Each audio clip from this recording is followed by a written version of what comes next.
어떻게 너희에게 들어갔는지와 너희가 어떻게 우상을 버리고 하나님께로 돌아와서 살아계시고 참되신 하나님을 섬기는지와 또 죽은 자들 가운데서 다시 살리신 그의 아들이 하늘로부터 강림하실 것을 너희가 어떻게 기다리는지를 말하니, 이는 장래의 노하심에서 우리를 건지시는 예수시니라. 아멘. 아멘. 조금 늦지 말고 10분 일찍 오셔서 함께 찬양합시다. 여러분들이 일찍 와서 드리는 그 자세가 하나님이 기뻐 받으실 만한 자세입니다. 그리고 또 여러분들의 마음 문이 열립니다. 필요한 자세입니다. 너무나 그냥 시간을 맞춰 오지 못하거나 또 시간에 쫓기면 자꾸만 죄스러운 마음이 먼저 생기고, 그 죄스러운 마음을 누가 주느냐? 마귀가 줘요. 사단이 주고요. 그리고 또 마음이 잘 열리지 않습니다. 닫힙니다. 그리고 또 말씀을 증거하는 저 목사인 제가 먼저 흔들려요. 그런데 여러분들이 시간을 지켜주고 일찍 나와서 함께 찬양하고 뜨겁게 박수 쳐주면 앞에서 인도하는 제가 힘을 얻습니다. 지혜도 생기고요. 더 여유도 생기고요. 또 여러분들도 마음이 열리고, 한 사람이 웃으면 두 사람이 웃고요. 두 사람이 웃으면 다 웃게 돼 있어요. 그게 뭡니까? 하나님의 은혜를 주는 방편 중에 한 가지지요. 그래서 여러분들의 섬김은 저를 위한 섬김이 아니라 하나님을 섬기고 여러분들 자신을 위한 섬김이라는 그 사실을 기억하고 시간을 좀 맞추어서 오시고 10분 일찍 50분까지 오셔서 함께 찬송하면서 나아갔으면 좋겠습니다. 할렐루야. 좀 애를 써주십시오. 일찍 나오시는 분들은 다 대답을 하시는데 일찍 안 나오시는 분들이 좀 그렇네요. 자, 제목 한번 읽습니다. 시작. 감동을 주는 교회, 감동을 주는 성도. 감동을 주는 교회, 감동을 주는 성도. 사실 많은 사람들이 감동을 받고 싶어 합니다. 그리고 또 많은 사람들이 나도 감동을 주는 사람이 되었으면 하는 그런 마음들이 있지요. 그런데 사실 거의 대부분 사람들은 감동을 받기는 원해도 감동을 주는 자리, 희생의 자리, 헌신의 자리, 자신을 내어놓는 자리로는 잘 안 나가요. 귀찮다, 피곤하다, 싫다, 내가 왜 사서 그 생고생을 해야 되느냐, 이런 이유로 사실은 감동을 주는 성도, 사람은 잘 없어요. 그러나 많은 사람들이 감동을 받기를 원하지요. 감동을 받기를 원합니다. 우리 이 이야기는 잘 아는 이야기인데, 지금 한국 영화 지금 명랑이라는 이수신 영화가 지금 대박을 치고 있습니다. 어제 아침에 제가 뉴스를 보면서 한국 신기록 영화를 수립하고 있다라고, 첫날, 둘째 날, 셋째 날, 넷째 날, 오늘까지도요. 지금 이 명랑이라는 이순신의 이 영화가 지금까지 한국 역대 모든 영화의 기록들을 다 갈아치우고 있습니다. 무료 영화 티켓도 생기고 해서 어제 사실 제가 몸이 안 좋아가지고 자야 되는데 잠도 안 오고 몸살에 막 이렇게 겹치길래 이럴수록 더 움직여야 된다. 그리고 나도 감동받고 싶다. 나도 저거 보고 뭔가 힘을 좀 얻고 싶다. 아마 이런 마음은 모든 사람이 다 있는 거겠지요. 그런 마음으로 혼자 제가 밤 8시에 이 영화를 보러 갔습니다. 설교 준비를 다 해두고 이 영화를 보러 갔습니다.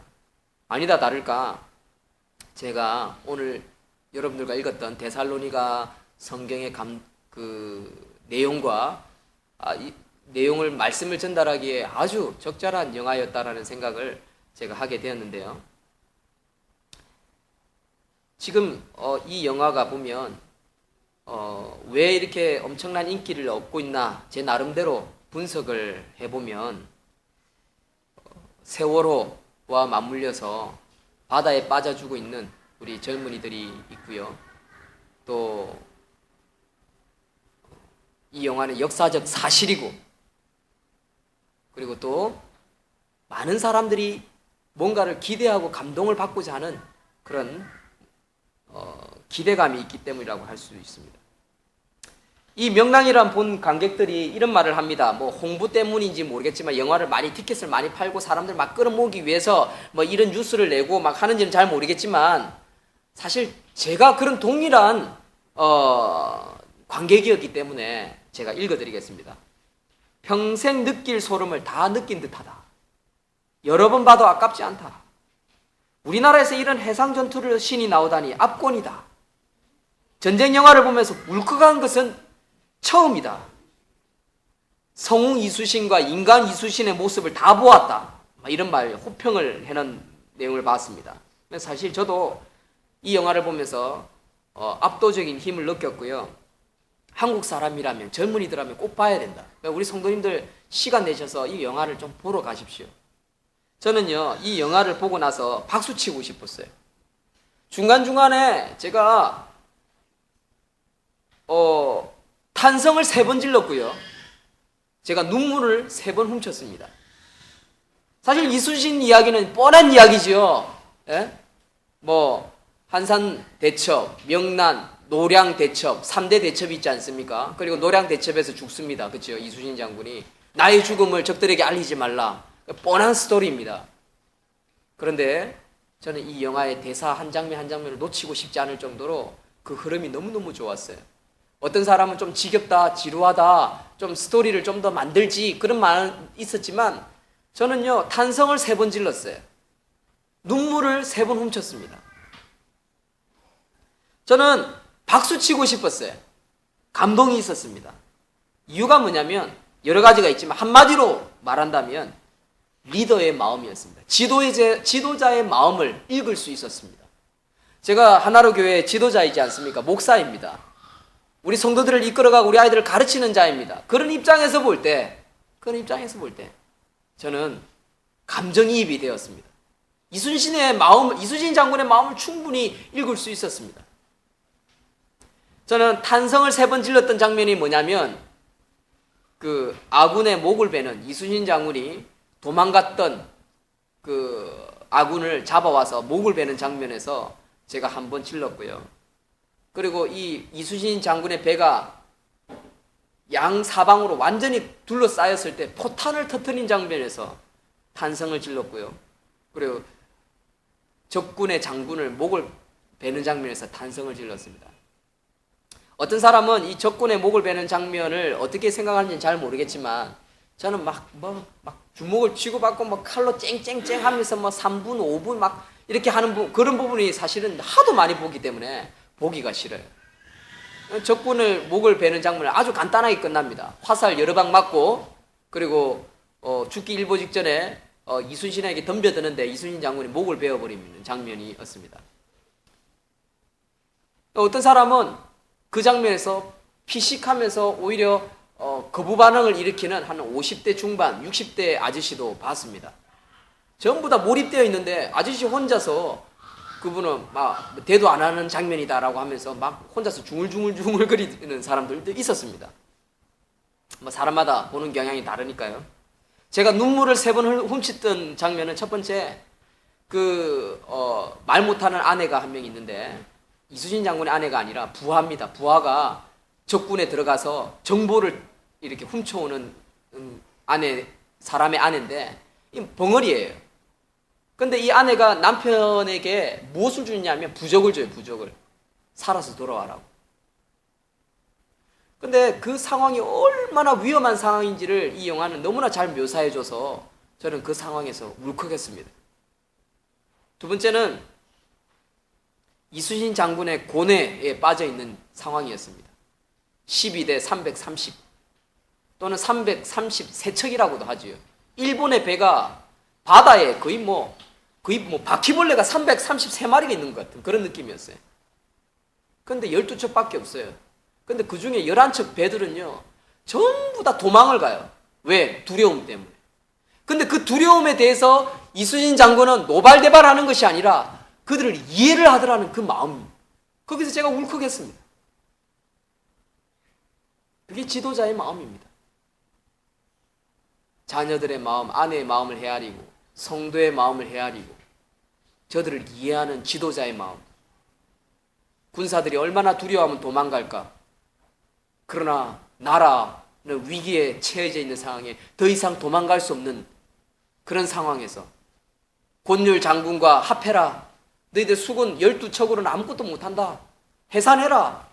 그런 가운데서 이순신 장군은 도대체 무슨 선택을 할 수 있을까요? 그 현실적인 상황. 이건 영화를 봐야 합니다. 몇 번이나 보셨는지 모르겠지만 저는 그때 제 자신에게 감정이입이 되었습니다. 너무나 그것을 잘 표현을 했어요. 그리고 세 번째 제가 울컥했던 장면은 그 말 못하는 착한 아내가 그 섬 위에서 남편을 살려야 되는데 살리지는 못하고 말은 못하고 빨간 치마를 벗어서 흔들면서 신호를 줄 때 정말 울컥했습니다.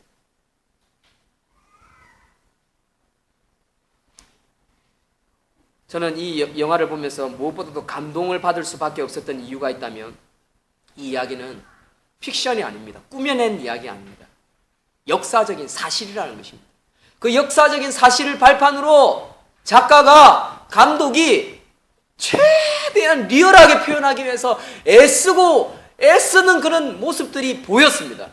그래서 어떤 장면은 조금 부족한 장면도 제 눈에 비치긴 했지만, 그래서 그런 장면을 보면서 어떤 사람은 피식거리는 사람이 있었을 줄은 모르겠지만, 그러나 현실이요 우리의 상황과 너무나 동일한 상황이었기 때문에 저는 감동받을 수밖에 없었습니다. 저는 이 영화가 1,500만, 2,000만까지 봤으면 좋겠어요. 저는 우리 아이들을 데리고요, 우리 집 사람과 데리고 또 보러 가고 싶어요. 그리고 무엇보다도 받을 수밖에 없었던 이유는요, 우리의 현실과 너무나 흡사하다는 거예요. 현실적인 상황에서 반대하는 아군이 있습니다. 안 된다, 도망가야 한다. 그래서 한 척밖에 남지 않는 거북선을 불태워버리는 아군도 있었습니다. 도망가는 사람들도 있었습니다. 여러분, 거북선이 한 대밖에 안 남아있는데 그 한 대를요 아군이 불태워버려요. 이유가 뭔지 아세요? 살기 위해서. 그 군사들의 마음을 이순신 장군은 무엇보다도 이해를 하지만, 그러나 지도자로서 더 이상 물러설 곳이 없었습니다. 아니 어쩌면요, 그냥 곤율 장군과 합해지도 아무도 말할 사람이 없었습니다. 그 아들 이회는요, 아버지에게, 아버지, 왜 우리가 죽음을 각오하고 싸워야 합니까? 우리 곤율 장군하고 임금이 시키는 대로 우리 저 곤율 장군과 합해집시다. 육군과 합해집시다. 도망갑시다. 여러분, 이 말에 누가 거부할 수 있겠습니까? 현실적인 상황이었습니다. 여러분, 우리는 살아가다 보면 현실적인 상황을 부딪힐 때 도망을 가거나 피하거나 후퇴를 해야 되는 상황도 있습니다. 그럴 때 후퇴합시다. 후퇴합시다. 이런 말할 때 누가 반대를 할 수 있겠습니까? 저는 그 상황을 보면서 정말 울컥했습니다. 저게 지도자구나. 저게 리더구나. 저게 리더십이구나. 저게 섬김이구나.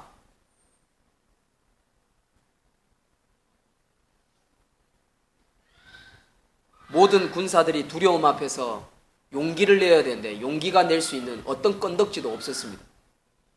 그게 진짜 현실이었습니다. 사람은 누구나 감동을 받고 리더가 되고 싶고 역전을 시키고 싶지요. 이기고 싶지요. 역사를 아니까 명란대첩에서 우리 이순신 장군이 333대 12로 싸워서 이겼다 아니까 당연한 것으로 받아들이죠. 여러분은 그러나 현실 가운데 그 자리에 가면요, 그건 당연한 것이 아닙니다. 저는 이 영화를 보면서 그걸 볼 수 있었어요. 그래서 아마 역대 흥행을 다 갈아치운지도 모르겠습니다. 여러분들, 큰 교회, 이기는 팀, 이기는 축구, 이기는 야구, 오늘도 유현진이가 13승 했으면 좋겠습니다. 그러나 현실은 그렇지 않습니다. 14승 못할 수도 있어요. 우리나라 축구 16강에 들어갔으면 좋겠어요. 그러나 다 내리다졌어요. 그렇죠? 우리 집, 우리 자녀들 좀 잘 됐으면 좋겠습니다. 그럴 때 여러분들 뭐가 옵니까? 감동받지요? 승리할 때 감동받지요? 그러나 현실은 그렇지 않습니다.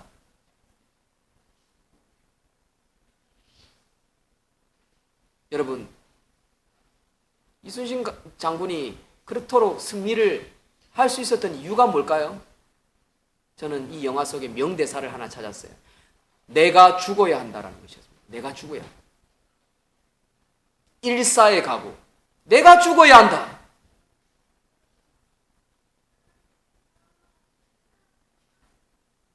여러분, 감동은요, 승리가 아닙니다. 감동은요, 직접 체험하는 것이 진짜 감동입니다. 내가 지도자가 되고, 내가 리더가 되고, 내가 희생하고, 내가 섬기고, 내가 고생하는 가운데, 내가 헌신하는 가운데 직접 체험하는 게 진짜 감동입니다. 여러분, 많은 사람들이 이 영화를 보면서 감동을 받았습니다.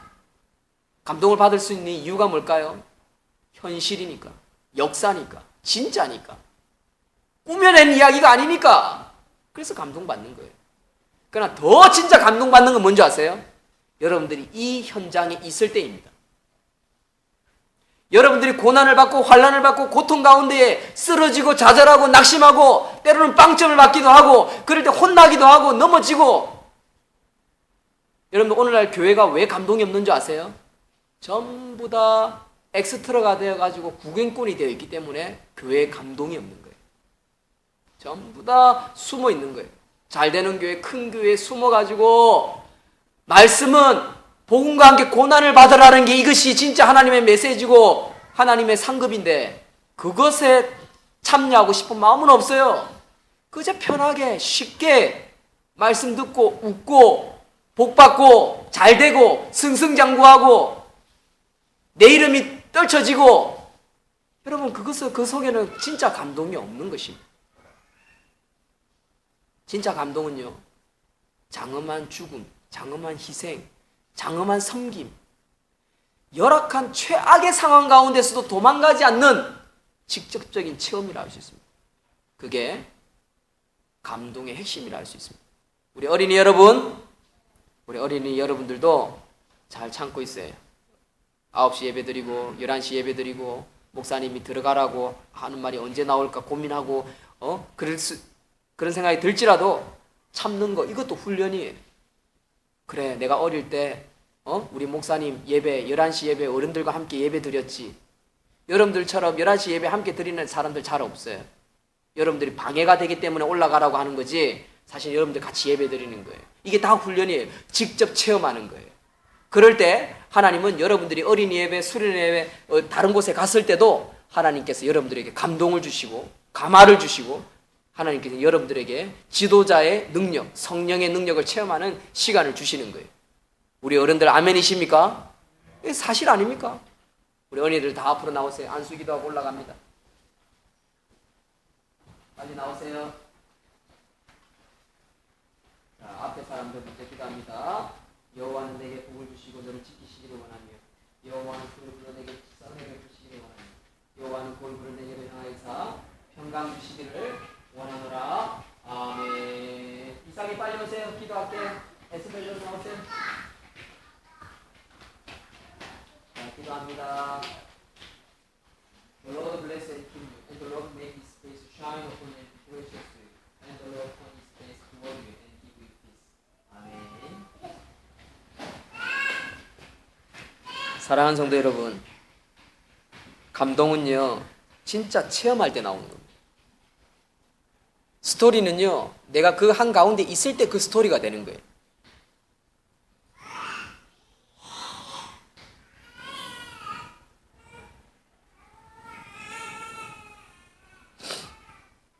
제가 우리 아이들에게 안수를 하고 예배 중에 이런 상황을 연출하는 것도 바로 체험인 것입니다. 체험이 있을 때 감동이 있고 내가 참여할 때 은혜가 있는 것입니다. 누구나 감동을 받고자 하지만 구경꾼일 때가 사실 많아요. 구경꾼은요 체험이 없습니다. 감동이 있을 수가 없어요. 그 감동은요 반밖에 10분의 1, 100분의 1, 1000분의 1밖에 될 수가 없어요. 구경꾼은요. 여러분 오늘 읽은 성경 본문을 보면 데살로니가 교회에 좋은 소문이 나왔어요. 데살로니가 교회가 칭찬을 받습니다. 우리 다 같이 1절, 읽습니다. 시작. 바울과 실루아노와 디모데는 하나님 아버지와 주 예수 그리스도 안에 있는 데살로니가인의 교회에 편지하노니 은혜와 평강이 너희에게 있을지어다. 아멘. 이게 감동 아닙니까? 은혜와 평강. 누구나 은혜와 평강을 얻기를 원해요. 근데 바울은 어려움 가운데, 역경 가운데, 고통 가운데에 교회를 세워나가는 데살로니가 성도를 위해서 은혜와 평강이 너희에게 있을지어다 라고 이야기를 하고 있습니다. 왜 그렇습니까? 직접 섬기고 희생하고 봉사하고 그 스토리 한가운데, 교회 한가운데, 현장 한가운데, 역사 한가운데 있기 때문이라는 것이죠. 그들은 직접 고통을 체험하며 함께 떡을 떼고 나누고 있다는 것입니다. 이게 바로 오늘 본문이 우리에게 주는 진정한 메시지입니다. 여러분들, 감동을 받기 위해서 어떤 직접적인 체험을 하고 희생을 하고 인내하고 참고 있습니까? 피곤하지요? 멀지요? 때로는 지겹지요? 귀찮지요? 힘듭니다. 그렇지요? 그러나 주를 섬기는 게 바로 그런 겁니다. 이해가 안 되고 납득이 안 되고 때로는 짜증이 나도 내가 하나님을 섬기는 일이다 라는 확신과 믿음을 가지고 시간과 먼 거리를 마다하지 않고 물질을 마다하지 않고 때로는 귀찮음과 때로는 섭섭함도 있을 수 있고 여러 가지 고난과 환난이 있을 수 있지요. 그럼에도 불구하고 교회를 섬기는 그 현장에 있는 그들에게 은혜와 평강이 있을지어다 라고 성경은 말하고 있다는 사실입니다. 진정한 감동은요, 현장에 그 한가운데, 역사 한가운데 있을 때 진정한 감동이 있다는 사실을 믿으시는 저와 여러분들이 되시기를 주의 이름으로 축원드립니다. 아멘. 그렇다면 데살로니가 교회에 진정한 감동, 진정한 좋은 소문이 퍼지기 시작했는데 어떻게 퍼졌느냐? 크게 세 가지로 나눌 수 있습니다. 첫째, 환난. 근데 그 환난 가운데 뭐가 있느냐? 기쁨이 있다는 거예요. 그 기쁨이 어떻게 나타나냐? 하나님 말씀 가운데, 예배 가운데 나타나더라는 것이 오늘의 본문의 핵심이라고 할 수 있습니다. 다 같이 앞에 단어 3개 읽어주십시오. 시작. 환난, 기쁨, 말씀. 우리 다 같이 6절 말씀 읽겠습니다. 여러분들 주보 1장 6절. 또 너희는 시작. 또 너희는 많은 환난 가운데서 성령의 기쁨으로 말씀을 받아 우리와 주를 본받는 자가 되었으니. 첫 번째는 뭐냐? 환난입니다. 환난.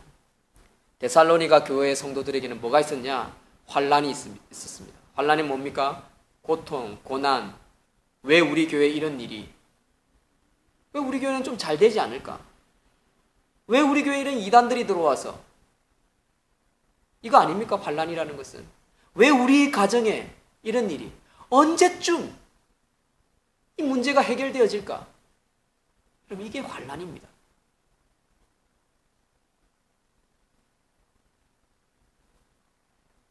환난 가운데서 그러나 무엇이 있습니까? 성령의 기쁨으로. 사랑하는 성도 여러분, 여러분들 삶 가운데, 우리 교회 가운데 성령이 우리와 함께 하신다는 것을 믿으십니까? 여러분, 저는 그 성령께서 나와 함께 하시는 것을 언제 체험하고 언제 더 깊이 느껴지는지 아십니까? 고민이 생겨요. 우리 교회 잠시만 비워놔도 이렇게 교회 잠시 들어오면 막 곰팡이 냄새가 나요. 어디 바깥에 나갔다가 들어오면 입구에 보면 곰팡이 냄새 확 올라와요. 막 꿉꿉하고 환풍이 안 되고 어둡고 칙칙하고. 그리고 또 바깥에서 보면 막 교회가 너무 지저분해요. 간판도 3개나 달려있는데 안 보여요. 간판비 내라고 뭐 20몇만 원 세금서만 부산시에서 자꾸만 날라와요. 성도님들이 막 결석하거나 지각하거나 숫자가 안 늘어요. 해가 지나도. 안 느는 건 아닌데 좀 일치월장 막 자랐으면 좋은데 잘 안 돼요. 뭐 좀 대표 기도를 섬겨줘야 할 분들이 알아서 탁탁탁 해주면 되는데 빠져요. 힘 안 빠지겠습니까? 그런데 그 가운데 그 가운데 성령께서 저에게 주시는 메시지가 있습니다. 그럼에도 불구하고 내가 섬겨야 할 것, 내가 인내해야 할 것, 내가 견뎌야 할 것, 버텨나가는 것입니다. 그 가운데 하나님께서는 저에게 메시지를 주십니다. 기다려라, 인내해라, 섬겨라, 이해해라, 품어라, 위로해라. 근데 제가 낙심해서 좀 아프다고, 피곤하다고, 귀찮다고 자꾸만 도망가 보십시오. 교회 되겠습니까? 안 되는 거죠. 성령의 위로는요, 바로 그것입니다. 내가 어렵고 힘들고 피곤할 때 하나님이 주시는 메시지. 멀어도 피곤해도 돈이 없는데 이거 드리면 나는 못 먹고 살지. 그럴지라도 그 가운데 주시는 하나님의 위로와 메시지가 바로 성령의 기쁨인 것입니다. 그 기쁨은 메시지로, 말씀으로 나타납니다. 기도하는 가운데, 성경을 읽는 가운데. 저는 제가 설교하지만 제가 하나님의 메시지를 전달하는 가운데 이게 하나님이 나에게 하시는 메시지다라는 그런 마음으로 준비합니다. 그러면 준비할 때 기쁨이 있습니다. 깨달음이 있습니다. 즐거움이 있습니다. 그래서 나는 어떤 사람이 되어야 됩니까? 여러분들에게 본이 되어지는 지도자가 되어져야 하는 것입니다. 여러분, 데살로니가 교회는요, 바로 그런 교회였습니다. 다른 사람들에게 본이 되어지는 교회였습니다. 성령의 기쁨이 있고 6절, 우리와 주를 본받는 자가 되었으니 참 착한 하나로 교회야, 참 착한 하나로 교회를 다니는 성도들아, 너희들이 우리와 주를 본받는 자가 되어라. 그런 모습을 볼 때 내 마음에 기쁨이 있다. 사도 바울은 그렇게 우리에게 하나님의 메시지를 전달하고 있는 것입니다. 뭡니까? 성도들에게 본이 되었다는 거죠. 누가요? 데살로니가 교회가. 사랑하는 성도 여러분, 우리 교회가 여러분들 한 명 한 명이, 저가, 우리 아이들이 다른 교회, 다른 성도들, 다른 세상 사람들을 만날 때, 야, 참 저분들 보니까 참 기분 좋다. 본이 되어야 되지 않을까요? 기쁨이 되어져야 할까요? 그게 바로 감동을 주는 자 아닙니까? 여러분들, 우리는 스토리를 만들어가고 있습니다. 믿음의 본을 만들어가고 있습니다. 자부심을 가지십시오. 용기를 가지십시오. 그러면서 내가 좀 더 어떻게 더 하나님 나라를 위해 섬기지? 좀 더 어떻게 본을 모범이 되어지지? 그 고민하면요, 거기에 뭐가 있습니까? 기쁨이 있는 거예요. 성령의 메시지가 있는 거예요. 성령의 함께 하심이 있는 거예요. 성령의 기쁨으로 말씀을 받아. 이게 오늘 핵심 말씀입니다. 사랑하는 성도 여러분. 7절에 그러므로 너희가 마게도냐와 아가야에 있는 모든 믿는 자의 본이 되었느니라. 사랑하는 성도 여러분, 우리 교회가 그런 교회가 되기를 소망합니다. 대한민국 온 세계에 믿는 자의 본이 되었느니라.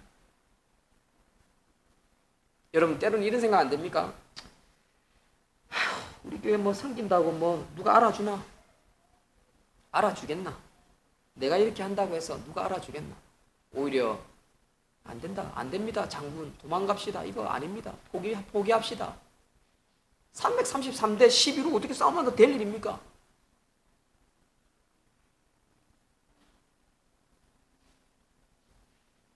불 지르고 가는 사람도 있습니다. 그렇죠? 불 지르고 도망가는 사람도 있습니다. 왜? 포기 안 하니까. 저 지도자가 도망을 안 가고 포기 안 하니까 불을 질러버리는 거예요. 답답하니까. 자기 나름대로 현실을 보니까 이건 아닌데 싶어서 다 우리 군사들 다 죽이는데, 우리 성도들 다 피 빨아먹고 이거 안 되는 조짐인데, 틀린 말도 아니죠. 사기가 떨어져 있고 두려움이 있으니까, 현실을 보니까, 현실은 그렇지 않으니까 충분히 이해됩니다. 그래서 지도자도 고민하는 겁니다. 어떻게 하면 좋지요? 어떻게 해야 하는 걸까? 데살로니가 교회에는 바로 그런 상황이었다는 것입니다. 그러나 그들은 자꾸 모여서 말씀을 듣고 기도하며 찬양하는 가운데 그들은 성령의 위로를 받고 힘을 얻고 인내하며 견뎌나갑니다. 그래서 결국 너희 믿음의 소문이 각처에 퍼졌으므로 우리는 더 이상 아무 할 말이 없다. 너무나 기쁘다. 데살로니가 교회여, 너희들 볼 때 나에게 감화 감동이 있다. 그게 바로 오늘 사도 바울이 주는 메시지입니다. 8절 다 같이 있습니다. 주의 말씀이 시작. 주의 말씀이 너희에게로부터 마게도냐와 아가에만 들 뿐 아니라 하나님을 향하는 너희의 믿음의 소문이 각처에 퍼졌으므로 우리는 아무 말도 할 것이 없노라. 여러분, 자부심 가지시고 우리 교회에 일어났던 스토리 괜찮습니다. 뭐 좀 빨리 교회가 자립하고 좀 성장하고 부흥되어지고 대형교회가 되어진 다음에 자랑해야지. 그것도 필요하지만 지금도 충분히 우리 교회에 자랑할 거리가 있습니다. 부끄러워할 것이 없습니다. 전혀 부끄러워하고 낙심할 필요 없습니다. 힘 빠질 필요 없습니다. 오히려 여러분들, 저와 여러분들 뭘 걱정해야 되는 줄 압니까? 어떻게 하면 우리가 더 많이 모여서 더 잘 기도드리, 더 하나님께 예배를 잘 드리지? 이겁니다, 이거. 이게 본입니다. 이게 모범이라고요. 지각하고 교회 왔는데 말씀을 듣는데 말씀은 안 들리고 졸음이 오고 내가 이 교회 때문에 자꾸 스스로 막 고민하고 시험에 빠지고, 그건 본이라고 할 수 없죠. 기쁨이 없는 거예요. 보십시오. 환난, 기쁨 말씀, 기쁨이 있었는데 기쁨이 없는 거예요. 왜 아멘이 잘 안 나올까요? 왜 마음에 여유가 없을까요? 기쁨이 없으니까요. 여러분, 그거 사단과 싸워야 하는 겁니다. 각자가 이겨내고 그게 하나 되어져야 하는 것입니다. 저도 우리 교회를 보면서 왜 고민을 하지 않겠습니까? 왜 근심이 없겠습니까? 왜 두려움이 없겠습니까? 오죽하면 제가 이제 더 이상 방법이 없으니까 이제 책까지 내려고 지금 이렇게 발버둥 치고 있는 거 아닙니까? 어저께 체육관에서 어떤 한 장로님을 만났습니다. 잘 모르는 장로님입니다. 성결고단 장로님입니다. 그래서 인사를 했습니다. 이리저리 나누는데. 그래서 목회를 어디서 하십니까? 뭐 이런 교회를 섬기고 있습니다.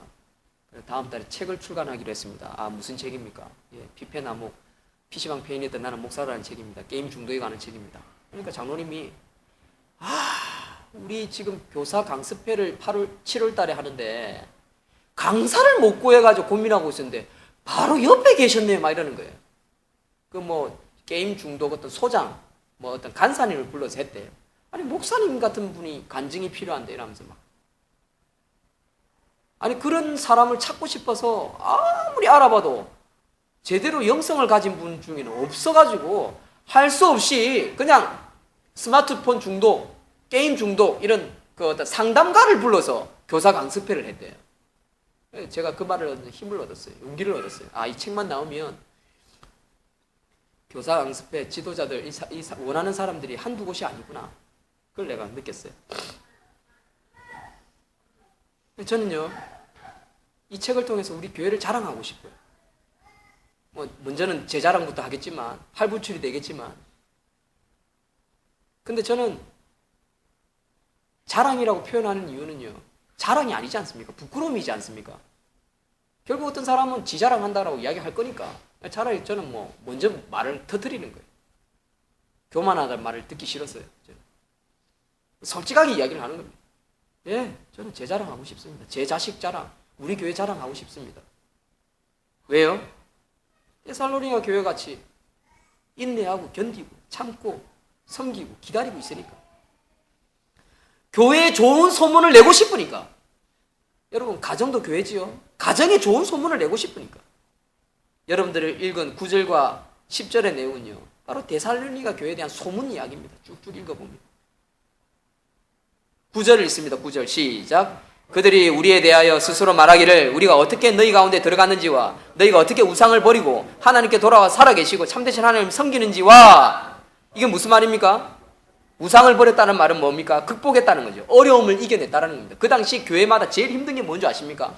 가난이 아니었습니다. 숫자 작은 게 문제가 아니었습니다. 그 당시 교회의 제일 큰 어려움은요, 이단들의 공격이었어요. 이단들이 들어와서 교회를 흐트러 놓는 거, 교회를 사라지게끔 만드는 거. 그게 그들의 가장 큰 환난이 어려움이었습니다. 바울 지도자의 가장 큰 고통이었습니다. 그런데 바울은요, 데살로니가 교회 성도들에게 이 서신을 쓰면서 이 위기를 기쁨으로, 감사로, 말씀으로 극복하고 있더라는 거죠. 제가 해야 될 건 뭘까요? 똑같은 겁니다. 우리 성도들에게 위로하고 기다리고 인내하고 머리를 틀어서 어떻게든 책을 내고 또 위치가 안 좋으니까 어떻게든 좀 적절한 장소가 없을까? 부산시, 양산 다 알아보고 있습니다. 그런데 우리 성도님들은 다대포 있지요, 구서동 있지요, 온천장 있지요. 다 흩어져 있습니다. 또 우리 이만수 성도님도 이제 이 동네 지역에 나오시는 분 한 분이고, 화요일날 우리 김영희 성도님 성경 공부하고 계시고, 제 딴에는요 엄청난 고민을 합니다. 이미 우리 교회는 이 지역 성도들에게는 안 좋은 인식이 박혀져서 그게 사라지지가 않습니다. 제일 중요한 건 제가 부족해서 그렇겠지요. 지도자인 제가 잘못해서 제가 어려서 그런 거겠지요. 제가 문제겠지요. 그렇다고 도망갈 수는 없지 않습니까?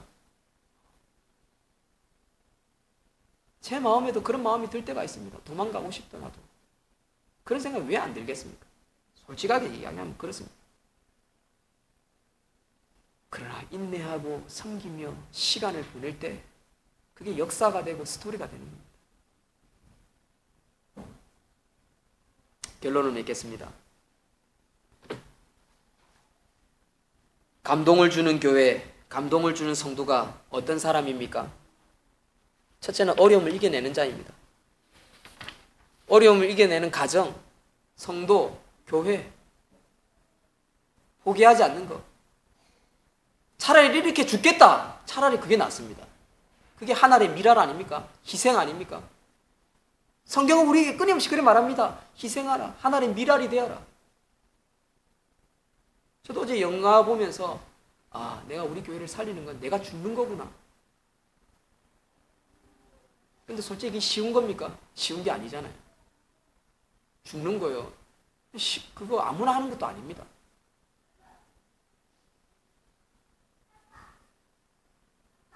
저는 제가 할 수 있는 건 딱 한 가지입니다. 끝까지 하겠다. 그게 죽는 거 아닐까요? 끝까지 해보겠다.